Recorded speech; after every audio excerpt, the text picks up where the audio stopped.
តើហើយសួស្តីអ្នកនាងខ្ញុំមកប្រាប់ពីរបៀបលេងប្រភេទ drone L106 One Pro បង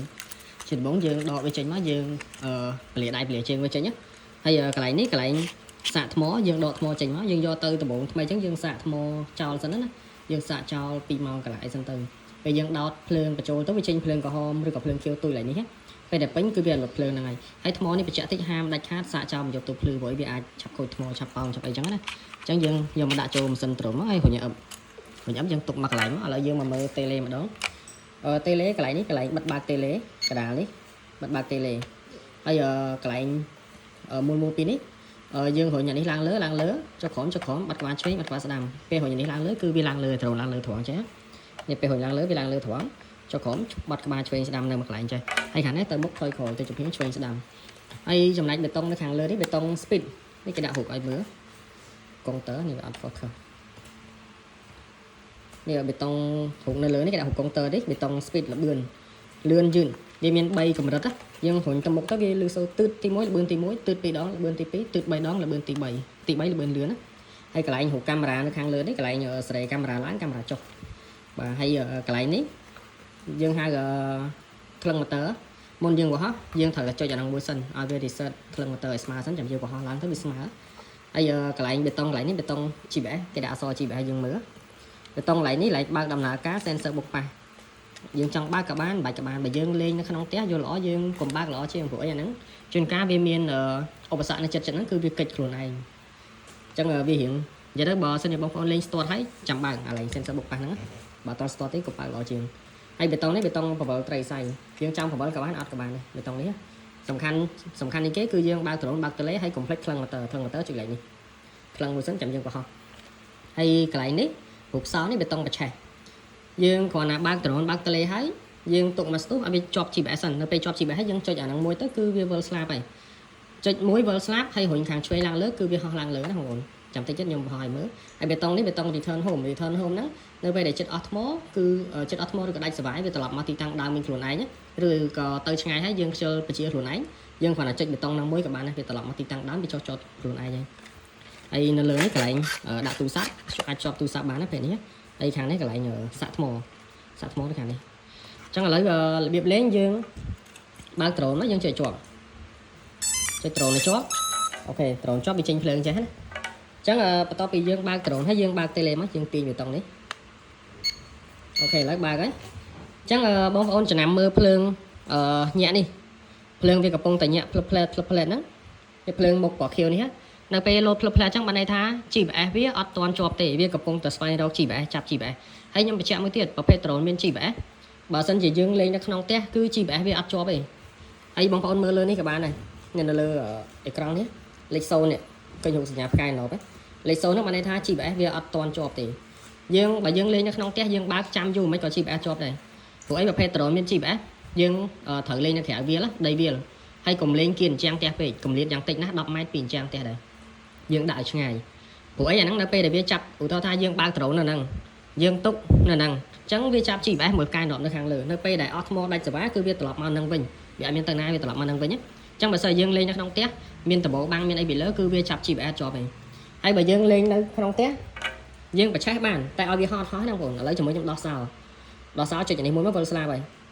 វិលស្លាប់រុញឆ្វេងឡើងលើអត់ហោះហើយឃើញទេបងប្អូនតែវាវិលស្លាប់វាវិលតែវាអត់ហោះហើយអញ្ចឹងឥឡូវខ្ញុំប្រឡប់វិញបើសិនជាបងប្អូនចង់លេងក្នុងផ្ទះបងប្អូនត្រូវតែបិទ GPS សិនរបៀបបិទ GPS បងប្អូនចុចអាឡែងអក្សរ GPS នេះប៉ុន្តែអានេះខ្ញុំគ្រាន់តែបញ្យល់ឲ្យបងប្អូនដឹងណារបៀបចង់លេងក្នុងផ្ទះតែជាទូទៅកុំលេងនៅក្នុងផ្ទះល្អជាងបើយើងលេងក្នុងផ្ទះអាចយើងអត់ស្ទាត់ទេអាចនឹងបុកនេះបុកនោះអញ្ចឹងណាហើយបើសិនជាលេងនៅក្រៅកុំប៉ះពាល់អក្សរ GPS ហ្នឹងបើយើងលេងនៅក្រៅកុំប៉ះពាល់វាបើយើងចុចច្រឡំបិទវាអញ្ចឹងស្មើនឹងយើងលេងដ្រូនបិទ GPS អត់បើក GPS អញ្ចឹងតែទៅគឺអត់មកវិញទេវាអត់មកវិញទេអញ្ចឹងបងប្អូនកុំភ្លេចកុំច្រឡំហ្នឹង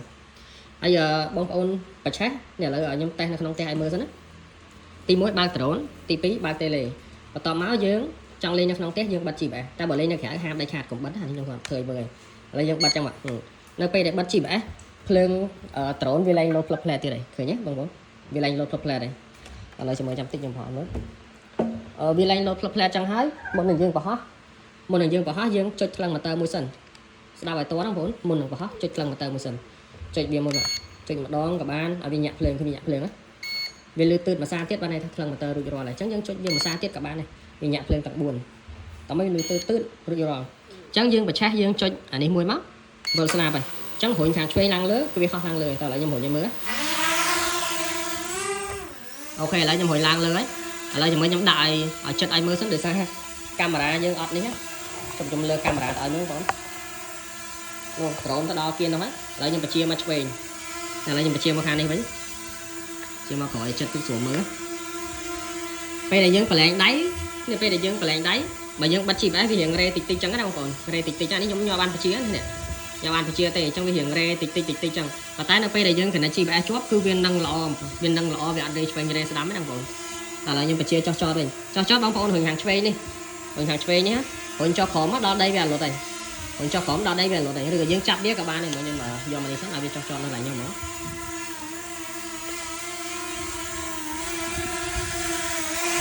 អញ្ចឹងអ្នកគ្នាឥឡូវខ្ញុំមកប្រាប់ពីរបៀបភ្ជាប់ចូលទូរស័ព្ទម្ដងរបៀបភ្ជាប់ទូរស័ព្ទយើងរកមើលกระดาษនៅក្នុងប្រអប់ដ្រូនយើងហ្នឹងយើងយកមកយើងរកមើល QR code សម្រាប់យើង scan download app យើងបងនេះនៅកន្លែងនេះបើយើង scan បានយើង scan ណាបើយើងអត់ចេះ scan យើងវាយអក្សរនៅក្នុង Play Store ឬក៏ App Store ក៏បានដែរកម្មវិធីវាឈ្មោះ OX Drone អញ្ចឹងឥឡូវខ្ញុំយក iPad ខ្ញុំដាក់ឲ្យមើលហ្មងព្រោះឲ្យមានកម្មវិធីនឹងស្រាប់នេះបងប្អូនឥឡូវបើសិនជាបងប្អូនអត់ទាន់មានកម្មវិធីហ្នឹងទេបងប្អូនចូលទៅក្នុង App Store មកនេះឥឡូវ Play Store បើសិនជា Android ចូល Play Store បើ iPhone ចូល App Store យើង search ពាក្យកម្មវិធីវាមកកម្មវិធីវាឈ្មោះ OX Drone នេះខាងលើគេនេះហ៎អានេះខ្ញុំ download ហើយខ្ញុំចុចឲ្យបងប្អូនមើលនេះកម្មវិធីវាឈ្មោះ OX Drone នេះកម្មវិធីវានេះហ៎នៅពេលដែលយើងបានកម្មវិធីហ្នឹងហើយយើងថយក្រោយវិញយើងចូលទៅក្នុង setting បន្ទាប់ពីចូលក្នុង setting ហើយយើងចូលកន្លែង Wi-Fi បន្ទាប់មកយើងមើលឈ្មោះ Wi-Fi drone វា load ឡើងសិនណាអញ្ចឹងបើសិនជាបងប្អូនមាន Wi-Fi ផ្ទះដូចខ្ញុំមាន Wi-Fi ផ្ទះអញ្ចឹងយើងត្រូវផ្ដាច់ Wi-Fi ផ្ទះចោលសិនអញ្ចឹងទី1យើងចង់ភ្ជាប់ Wi-Fi drone គឺយើងបិទ tele សិនយើងបិទ tele យើងបិទ drone សិនទៅអានេះបើយើងចង់ភ្ជាប់ចូលទូរស័ព្ទទី1មុនគេយើងបើក drone សិនអូខេបើក drone មុនគេបន្ទាប់មកយើងមិនបាច់តន់បើក tele ណា tele យើងមិនបាច់តន់បើកទេបន្ទាប់ពីយើងបើក drone បើក tele ហើយយើងចូលកន្លែង Wi-Fi មកហើយយើង search រកមើលនេះវា load ឈ្មោះ drone ឡើងមកបងប្អូនវា load ឈ្មោះចំណាំមើល Wi-Fi ណាញ៉ៃញ៉ៃគឺអាហ្នឹងហើយនេះអក្សរ HS GPS 5G ហើយលេខកតុយញ៉ៃញ៉ៃច្រើនហ្នឹងបងប្អូនហើយបញ្ជាក់តិចអាហ្នឹងអត់មាន password ទេអញ្ចឹងយើងចុច connect វាមក connect ឲ្យវាដាក់ថា connect ចឹងហ្នឹងឃើញទេវា load ថា connect អាហ្នឹងអត់មាន password ទេណាបញ្ជាក់បន្ទាប់មកយើងអូសចេញយើងរកកម្មវិធីដែលយើង download ហ្នឹងមក OX Drone មកនេះកម្មវិធីវាឈ្មោះ OX Drone នេះបងប្អូនចុចមកវាចេញចេះហើយ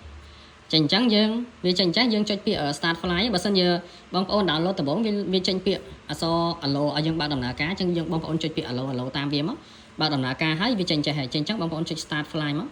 ចេញហើយអាហ្នឹងសម្រាប់នេះបងប្អូននេះចំណាំមើលឡើងនេះនៅពេលដែលវាចេញពាក្យ allo អញ្ចឹងយើងចូល allo only all time អាកដាលតោះមកកាមេរ៉ាចេញណាបងប្អូននេះកាមេរ៉ាបន្ទាប់ពីយើងភ្ជាប់កាមេរ៉ា drone បានហើយក្នុងអញ្ចឹងចាំយើងបើក tele តាមក្រោយចាំយើងបើក tele តាមក្រោយបងប្អូនអញ្ចឹងឥឡូវ tele នេះខ្ញុំបានបើកហើយអញ្ចឹងនៅពេលដែលបងប្អូនបើកនៅពេលដែលបងប្អូនបើកនៅក្នុងទូរស័ព្ទភ្ជាប់ចូលក្នុងទូរស័ព្ទអញ្ចឹងនៅក្នុង tele យើងមើលអត់ឃើញទេបញ្ជាក់ប្រាប់ឲ្យក្នុង tele យើងមើលអត់ឃើញទេប៉ុន្តែយើងអាចដាក់ទូរស័ព្ទនៅលើនេះមកនេះយើងដាក់ទូរស័ព្ទនៅលើនេះមកហើយយើងបច្ឆេះអីលេងបានធម្មតាជំនួយខ្ញុំបច្ឆេះឲ្យមើលឥឡូវយើងបច្ឆេះមកបានលេងធម្មតាឃើញទេបងប្អូនបច្ឆេះបានធម្មតា